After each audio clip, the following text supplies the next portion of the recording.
So, welcome back.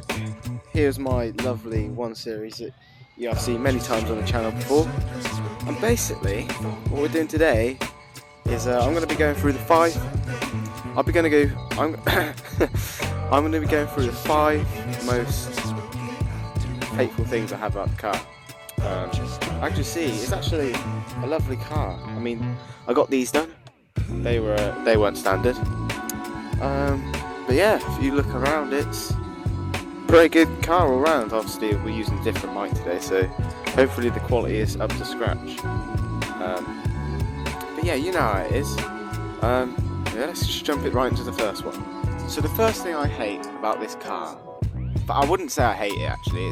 It's all right, but one thing I wish to improve is the interior. The radio, the clusters, they all seem a little bit dated. I mean, obviously I can upgrade it, but I like my things to stay standard. Say for example Nissan Skyline GTR. Their dashboard, considering they came out in '99, immaculate. I love their dashboard. And I'm not sure if that's down to the trim levels, because they might have offered it as an optional extra, but this car doesn't have it. So the second thing I actually hate is this thing right here. And it's not the rear wiper blade. That's bloody brilliant. It's the actual jet washer. Because 2 weeks ago, I cleaned this all out. It was working perfectly. And all it's done is rained. And let me show you something. So you can still hear me because I've got the mic in my hands. So if I do that, there's windscreen wash in the car, but it's blocked. If I take this little thing out, so it's actually this here that is causing the issue. So if I leave that here, let me show you something else. It just squirts out the back. So it's that little thing there that I've got to wash. So obviously with it being a BMW, it's German made. And I don't know if you're very into your cars, but German parts, they tend to be quite pricey. This front tyre, just the one, £130 for one that matches the rear two. So it's 260 for the pair. Yeah, it's not exactly ideal, but you get what you pay for. So I'd rather be driving this than I wouldn't be a Skoda Fabia. So it's all swings and roundabouts, but it is one of the things that isn't exactly ideal. I don't know if you heard that, but I think someone's hunting because I just heard a shotgun go off, which is not very common in the UK unless you're in the countryside, which I am. So hopefully no one tells me to get off their land and wants to shoot me, because if they do, no more videos for you guys. So it wouldn't be an E87 diesel video without mentioning the N47 engine, because this engine is notoriously bad for the timing chain snapping. And you think, well, why wouldn't you just change the timing chain then? Well, the timing chain normally will sit at the front, or it's a belt. In this case it's a chain, and it's at the rear of the engine. And you're probably thinking, well, that's no drama, is it?